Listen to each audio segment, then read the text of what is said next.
The day my son called me a burden, something inside me broke in a way that never fully healed, not loudly, not all at once.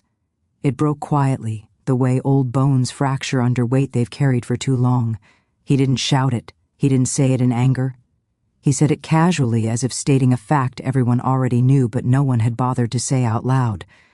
"I can't keep doing this, Mom," he said, rubbing his forehead, eyes fixed anywhere but my face. You're a burden now." That word hung in the air between us, heavy and final. Burden, not mother.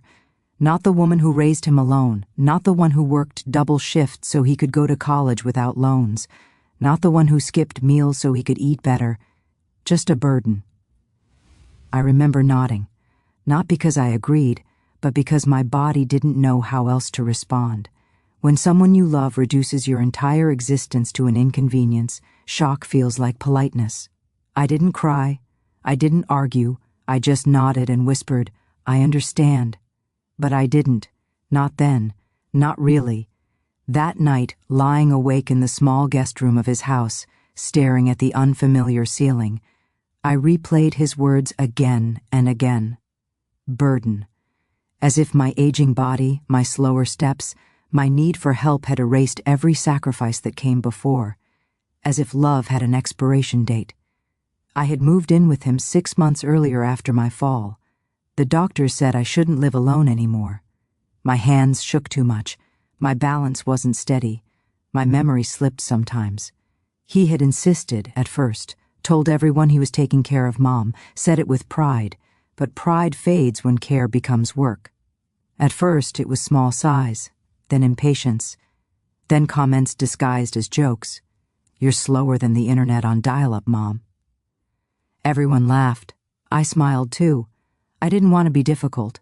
I didn't want to be a burden. Funny how the fear of becoming something often turns you into it. After he said those words, something changed. Not just between us, but inside me. I began to notice how often I apologized for needing help, for asking questions, for existing in his space. I shrank myself to fit into the corners of his life, hoping if I took up less room I might deserve to stay. But love doesn't work like that. I started eating less so I wouldn't be noticed in the kitchen. I timed my showers so I wouldn't waste water. I stayed quiet when my joints screamed at night because I didn't want to wake anyone. I told myself this was what dignity looked like. It wasn't dignity. It was disappearance. I remembered the day he was born, how tiny his fingers wrapped around mine, how I promised him I would always be there. I kept that promise. Through his teenage anger, through his failures, through his mistakes that nearly broke me.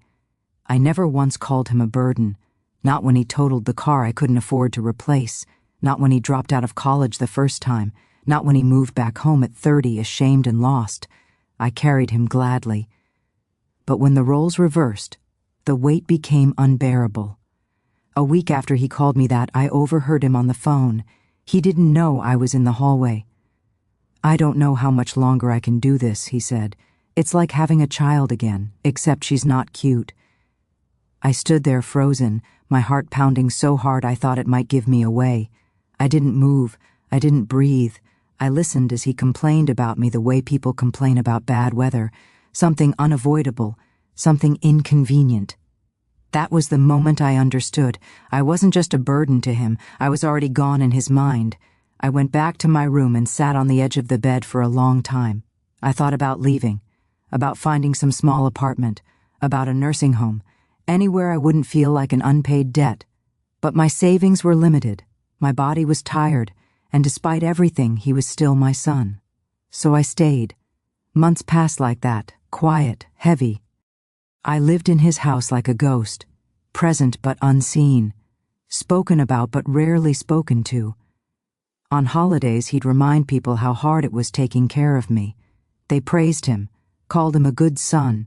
I smiled weakly in the background. No one asked how I felt. Then, one afternoon, everything changed. It started with a phone call, a lawyer's office, polite, professional. They asked if I was safe and available to come in. When I asked why, there was a pause. Then they said it concerned my late brother's estate. My brother had died suddenly. We hadn't spoken much in recent years, not because of anger, but because life had gotten in the way. I assumed there was nothing left. He had lived modestly, quietly. I told my son about the call. He shrugged. Probably nothing, he said. Don't get your hopes up.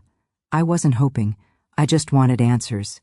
The day of the meeting, he drove me there, sat beside me with his arms crossed, bored, impatient. When the lawyer began reading the will, I barely listened at first. Legal language, formalities, names. Then I heard mine, again and again. My brother had left me everything, the house, the savings, the investments I never knew existed.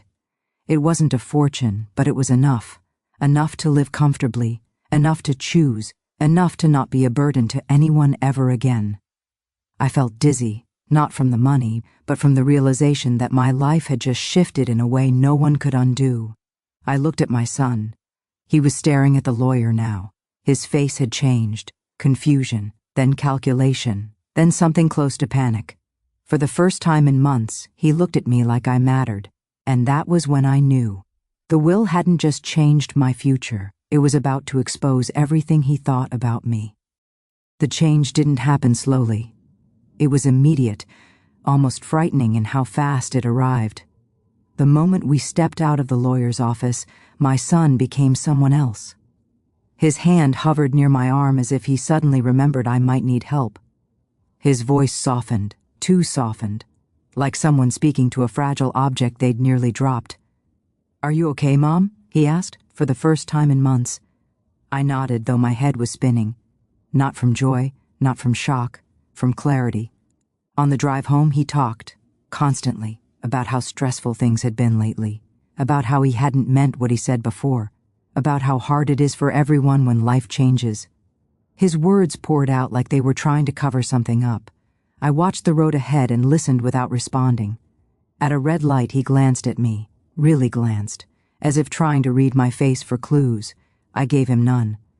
That night, he cooked dinner, a full meal, asked what I wanted, used my name the way he used to when he was younger before impatience crept into his voice. He laughed too loudly at my small comments.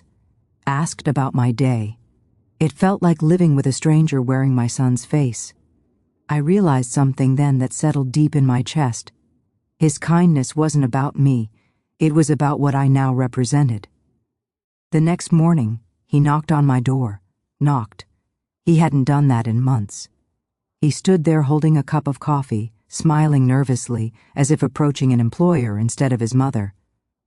"I was thinking," he said, "maybe we should talk about the future. You know, plans. Together. Together."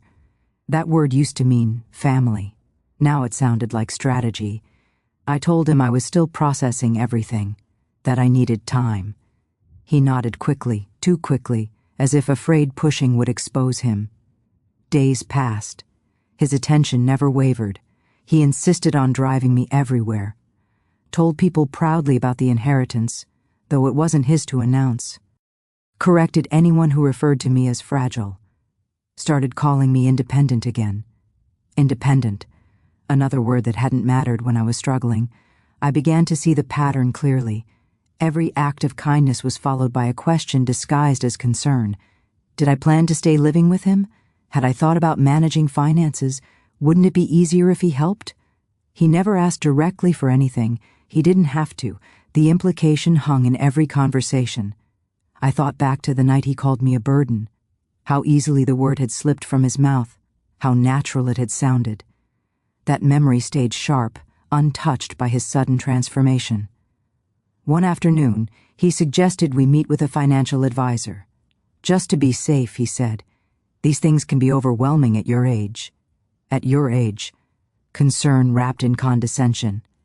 I smiled and told him I already had an appointment scheduled. That surprised him. "You do?" he asked. "Yes," I said. "I want to understand my options. My options." He didn't respond right away. His jaw tightened slightly before he nodded. "Of course." "That's good. Really good." But something had shifted. I could feel it. He was no longer certain of his place. That night, alone in my room, I thought about power. how quietly it moves, how it isn't always loud or aggressive. Sometimes it's simply the ability to choose, to stay, to leave, to say no without fear. For months, I had lived as someone with no choices, dependent, grateful for scraps of patience, careful not to upset the balance. Now, without lifting a finger, the balance had tipped, and my son felt it. I didn't confront him. Not yet. I needed to see how far the performance would go. I needed to understand whether guilt lived beneath it or only calculation. A week later, he asked if I wanted to move into a bigger room. "You deserve more space," he said. "Better light, less stairs." The same stairs he had complained about helping me climb. I declined, politely, calmly. His smile faltered for half a second. That was when I knew. This wasn't reconciliation, it was repositioning. I started packing quietly, not everything, just the essentials, documents, photos, the small objects that mattered. I didn't announce it, I didn't explain, I prepared. Because one truth had become impossible to ignore. Anyone who only values you when you are useful will discard you the moment you stop being convenient. And I had already lived through that once. I wouldn't do it again. I began to notice how closely he watched me after that, not openly, not in a way that could be called suspicion. It was subtler than that. His eyes lingered when I gathered my purse. His questions stretched just a little longer when I mentioned appointments. He started asking where I was going, who I was meeting, how long I'd be gone. Questions he never asked when he thought I had nowhere else to go. I answered simply, calmly. I gave him nothing extra. The more composed I became, the more uneasy he grew. Control thrives on predictability, and I had quietly stepped out of the pattern he understood. I no longer rushed to please him. I no longer apologized for existing. I moved through the house like someone who belonged there, not someone borrowing space. One evening, as I folded laundry in my room, he leaned against the doorframe and said, almost casually, "You've been different lately." I kept folding. "Different how?" I asked. "Quieter," he said. "More distant. Distant." The same word I had swallowed for years when he withdrew from me emotionally. The same distance that had once been called self-protection when it was his, but now felt like betrayal because it was mine. "I'm just thinking," I replied. "About what?" "My life." He laughed lightly, but it sounded forced. "You don't have to worry about that. You're safe here." Safe. The word landed wrong. Safety isn't something that needs to be declared. When you feel it, it exists quietly. When someone insists on it, it usually means it's already gone. Later that night, I heard him on the phone. My name floated down the hallway, followed by words like responsibility, stress, pressure. He spoke as if I were a weight he had been forced to carry, even now, even after everything. He never mentioned the will, not once. That omission told me more than any confession could.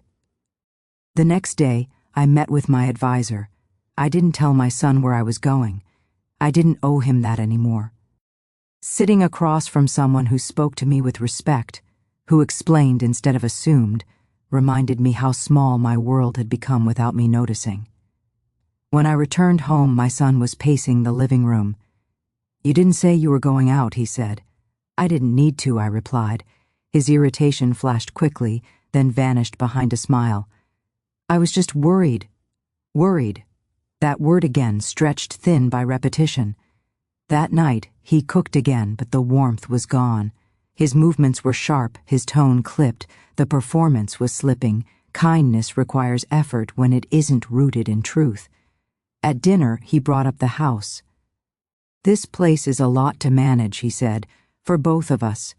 Maybe it would make sense to sell eventually, downsize, eventually." I looked at him and realized he wasn't talking about practicality. He was talking about access. "I'm not making any decisions right now," I said. His fork paused midair. "I just think we should plan." "I am planning," I said quietly. "For what?" "For independence." Silence fell between us like a dropped plate. He recovered quickly. "You don't need to be independent from me." That sentence settled heavily in my chest. not with concern, with warning. From that moment on, the tension lived openly in the house. His kindness became conditional. His patience wore thin when I didn't play along. He started reminding me of all he'd done for me, all he'd sacrificed, as if love were a ledger waiting to be settled. One night, the argument finally surfaced. "You act like I abandoned you," he snapped. "You had a roof, food. What more did you want? Respect." But I didn't say it. I didn't raise my voice. I didn't defend myself. I simply said, I wanted to matter even when I had nothing to offer. He stared at me like I'd spoken a foreign language. That was when I understood something clearly and painfully. We were no longer speaking from the same place. He was speaking from fear of loss. I was speaking from memory of survival. And those two places never truly meet. That night I finished packing, not in secret anymore, in acceptance, because the truth had finally settled where denial once lived. He never feared losing me.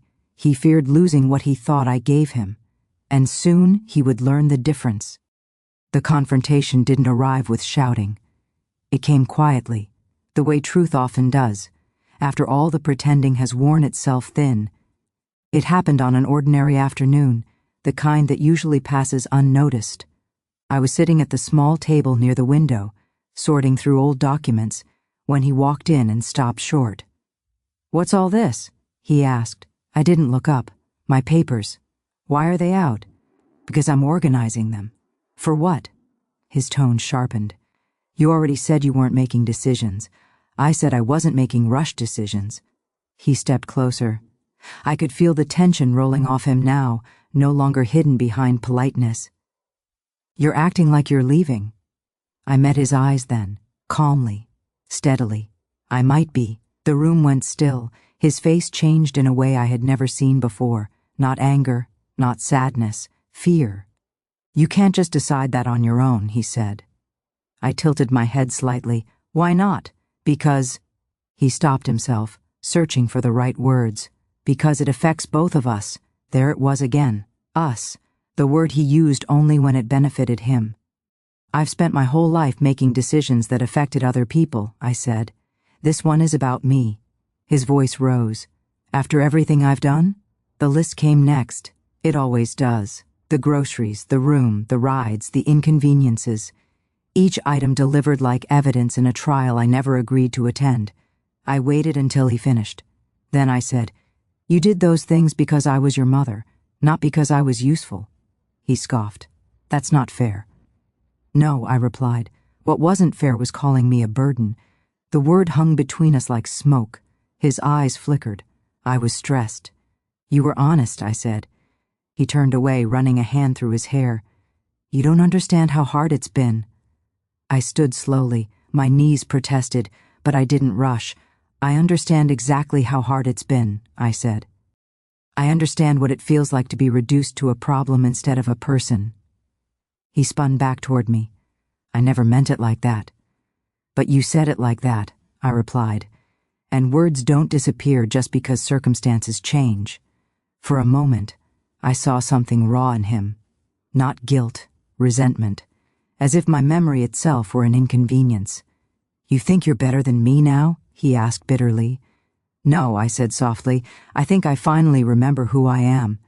That was when the mask fell completely. "So what?" he snapped. "You're just going to walk away? Take everything and leave me with nothing?" There it was. Not concern, not love. Ownership. I felt something inside me settle, a final click, like a lock closing. "I'm not taking anything from you," I said. "What I have was never yours. You wouldn't even have it if it weren't for—" "For my life?" I interrupted. "For the years I spent raising you? For the sacrifices I made when no one was watching?" He went quiet then, not reflective, cornered. "I never asked you to do that," he muttered. I nodded slowly. "No, children never do." That sentence ended something between us. In the days that followed, the house grew cold, not physically, but emotionally. He avoided me. When he didn't, his words were clipped, transactional. The affection was gone. The tension remained. I finalized my plans, I arranged housing, I set dates, I moved funds carefully, legally, transparently. I left nothing unclear. The night before I was scheduled to leave, he confronted me again. "You're really doing this," he said, standing in the doorway. "Yes, you'll regret it," he said. "People don't care about you the way family does."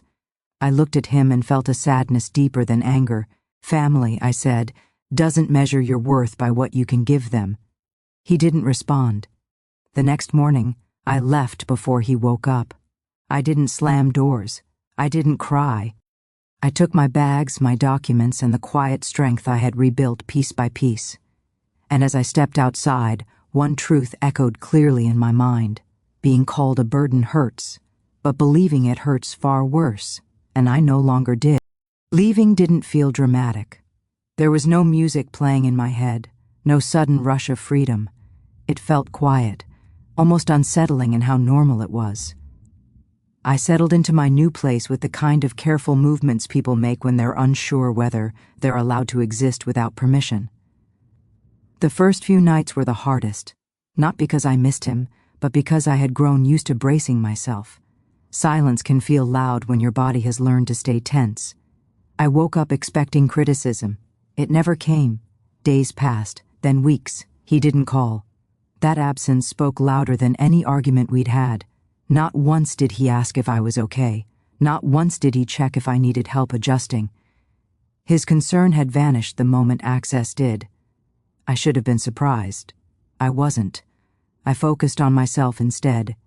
I established routines, morning walks, quiet meals, reading without interruption, small things that slowly stitched my sense of self back together. Each day without tension felt like proof that I hadn't imagined the weight I'd been carrying. One afternoon, I ran into an old neighbor who asked how my son was doing. I hesitated, then simply said, "He's fine." I didn't owe anyone the truth of that relationship anymore. Eventually, the letter arrived, not from him, from his lawyer. It was formal, polite, detached. It asked for a meeting to clarify certain matters. I laughed softly when I read it. Not because it was funny, but because it was predictable. Silence had failed. Distance had failed. Now came paperwork. At the meeting, my son sat across from me like a stranger. He didn't look angry. He looked careful, calculated. The lawyer spoke about misunderstandings, about family communication, about how situations evolve. I listened. Then my son spoke. "I just want to make sure things are fair," he said. Fair. The word tasted bitter. "What do you think is fair?" I asked. He shifted in his seat. "I took care of you. I put my life on hold." That should count for something. It did count. Just not the way he thought. "I never asked you to do those things," I said, "and I never agreed that love came with conditions." The lawyer cleared his throat. My son leaned forward. "You're acting like I used you." "No," I replied. "I'm acting like I finally saw the difference between care and control." He fell quiet. The meeting ended without resolution. He left frustrated. I left free. That was the moment I realized something important. I didn't need his understanding. I needed my boundaries. Weeks later, the call finally came. His voice was different, quieter, uncertain. "Mom," he said, "I think we should talk." "About what?" I asked. "About us." There it was again. Us. "I'm listening," I said. But I wasn't bending. Because some bridges aren't meant to be rebuilt. Some are meant to be remembered as lessons. And this one had already taught me everything I needed to know. We met in a quiet place, neutral ground. Not his home, not mine. Somewhere without memories to lean on or walls that had heard too much. He arrived early. That alone told me he was nervous. When he saw me walk in, he stood up too fast, knocking his chair back slightly. "You look well," he said. I nodded. "I am." That answer unsettled him more than silence ever could have. We sat across from each other, a small table between us that felt wider than it was. He wrapped his hands around his cup like it might steady him. "I've been thinking," he began, "about everything." I waited. "I didn't realize how much pressure I was under back then," he continued. "It wasn't just you. Life was complicated." I studied his face, the careful wording, the distance. He was explaining, not apologizing. I understand pressure, I said. I lived with it quietly for years, he looked down. I never meant to hurt you, but you did, I replied, and meaning matters less than impact. He sighed, rubbing his forehead. I just felt trapped. That word again. Trapped. As if my presence took something from you, I said. He didn't deny it. That was the truth surfacing at last. Not dressed up, not softened, just exposed. I didn't know how to say it without sounding cruel, he admitted. So you chose honesty instead, I said gently, and cruelty followed. He swallowed hard. I was wrong. It wasn't a grand apology. It wasn't emotional. But it was real. For the first time, I believed he wasn't performing. I don't need you to punish me, he said quietly. I just don't want to lose you. Lose. The word felt different this time. Less about assets, more about absence. You already lost the version of me who would stay no matter what, I said, but you haven't lost the chance to respect who I am now. He nodded slowly. I don't need to live with you, I continued. I don't need your approval, and I don't need to be useful to be worthy. Tears filled his eyes then, real ones, uncontrolled. He turned away quickly, embarrassed. I didn't know how to handle watching you get weaker, he whispered. It scared me. That admission shifted something, not enough to erase the past, but enough to understand it. I wasn't weak, I said. I was human. We sat in silence for a while after that, not tense, not comfortable either, honest. When we stood to leave, he hesitated. Can we start over? I shook my head gently. No. But we can start forward. He accepted that. I could see it in the way his shoulders dropped, the way resistance gave way to something like humility. As I walked away, I felt lighter. Not because everything was fixed, but because nothing was being carried alone anymore. Some truths don't heal relationships. They redefine them. And for the first time, that felt like enough. Distance changes things in ways closeness never can. Without daily friction, emotions settle into their true shapes. After that conversation, we didn't speak often, and that was intentional, not avoidance. Space, the kind that allows reflection instead of reaction. When he did call, his tone was different, slower, more careful. He listened instead of filling the silence. He asked how I was, then waited for the answer instead of moving past it. I noticed the effort, but effort doesn't erase memory. I continued building my life quietly. I volunteered a few mornings a week, met people who knew nothing about my past, only who I was in the present. There was a freedom in that anonymity. No expectations, no labels. One afternoon, as I was sorting through old documents, I came across the will again. I hadn't looked at it since I left, not because I was afraid, but because I no longer needed it to feel secure. Still, holding it in my hand stirred something unexpected. It wasn't about money. It was about voice. I realized then that the will was the only place I had spoken without being interrupted. The only place my intentions couldn't be twisted or dismissed. It was clarity preserved. I made changes, not out of anger, out of alignment. When my son called later that week, he mentioned future plans, not assumptions this time, questions. I don't expect anything, he said carefully. I just want to understand. I believed him, and that was new. Weeks passed before he asked the question he'd been circling. Do you still trust me? He asked quietly. I didn't answer immediately. Trust isn't a switch, I said. It's built when words and actions match over time. He accepted that without protest. That told me more than any promise could have. When I told him I'd updated my will, there was a pause on the line. Long enough to reveal something unguarded. You did what you needed to do, he said finally. No argument, no entitlement, just acknowledgement. I hung up feeling something close to peace. Not because the past was forgiven, but because it was no longer controlling the future. That night, I slept deeply, without bracing, without rehearsing conversations, without the quiet fear of being unwanted. I understood something important then. Love that survives without dependency is stronger than love that demands sacrifice, and for the first time, our relationship stood on that ground. The call came on a quiet morning. the kind that feels unimportant until it suddenly isn't. My lawyer's voice was calm, professional, but there was an urgency beneath it. "It's time," he said. I knew what he meant. The reading of the will wasn't something I had rushed toward. It wasn't about closure or control. It was about clarity, about putting words where confusion once lived. I agreed to the date without hesitation. My son arrived early again. That nervous habit hadn't left him. He sat quietly, hands folded, eyes fixed on nothing in particular. There was no confidence this time, no entitlement, just uncertainty. When the lawyer began to speak, the room felt smaller. He read carefully, methodically, each sentence placed with intention, provisions, conditions, distributions, but woven through the legal language was something else. Boundaries. I watched my son's face change as the meaning settled in. Not shock, not anger, recognition. There were no punishments written there, no revenge, just truth, support where there had been care, distance where there had been harm, protection for my autonomy, a future that didn't rely on obedience or obligation. When the lawyer finished, silence filled the room. My son didn't speak right away. He stared at the table, absorbing what he'd heard. When he finally looked up, his eyes met mine, and in them was something I hadn't seen before. Understanding. "You didn't do this to hurt me," he said quietly. "No," I replied.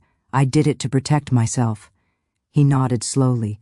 "I used to think the will was about what I would get," he said. "I didn't realize it was about who you needed to be." That sentence mattered, more than any apology. We didn't embrace, we didn't cry, we acknowledged. Sometimes that's deeper. As we left the office, he walked beside me instead of ahead of me, not leading, not following, matching pace. Outside, he stopped. "I'm sorry," he said. "No explanations, no qualifiers." I believed him, not because it was emotional, but because it was finally complete. After the will was read, nothing dramatic happened. No sudden transformation, no perfect reconciliation. Just a quiet shift, the kind that only becomes visible when you look back. My son began calling without an agenda, no subtle probing, no future-focused questions. Sometimes we talked about nothing at all, weather, a book he was reading, a memory that surfaced unexpectedly. He listened more than he spoke. I noticed that when I spoke, he didn't rush to fix or correct me. He let my words sit between us, respected them as complete. That alone changed everything. The balance had shifted not because of money, but because of certainty. I was no longer negotiating my worth. I wasn't explaining my choices or softening my boundaries. And without resistance to push against, his defensiveness faded. One afternoon, he admitted something he'd never said before. "I didn't know how to see you as anything other than someone who needed me," he said. "I didn't know how to be anything other than someone who endured," I replied. That honesty didn't erase the past, but it reframed it. We were both shaped by fear. His was of responsibility. Mine was of abandonment. Time moved on, slowly, gently. He visited occasionally, not to check on me, to spend time. He asked before offering help, accepted no as an answer. These small things mattered more than grand gestures ever could. One day, as we were walking together, he said, "I don't see you as a burden anymore." I stopped. I turned to him and met his eyes. "I never was," I said. "And neither are you." He looked away, swallowing hard. That was the moment the word lost its power. Not because it was retracted, but because it no longer defined me. I had outgrown it. In the end, nothing closed with a dramatic sentence or a final gesture. Life rarely offers that kind of punctuation. It continued, quietly, deliberately, as if reminding me that healing does not need an audience. I woke up one morning and realized I was no longer waiting for anything. Not a call, not an apology, not proof that I mattered. That realization felt strange at first, like stepping into a room after carrying something heavy for so long that your arms forget what it feels like to be empty. I had spent years bracing myself for disappointment, training my heart to accept less so it wouldn't break again. Somewhere along the way, survival had become my identity. Endurance had replaced joy. I mistook tolerance for love and silence for peace. But peace, I learned, does not come from being needed. It comes from being whole. My son and I settled into something new, not the closeness people romanticize, not the kind that erases the past or pretends it never happened. What we built was quieter than that, more honest. We spoke when there was something worth saying. We left space when words would only reopen wounds. I no longer shaped myself to fit his comfort, and he no longer expected me to.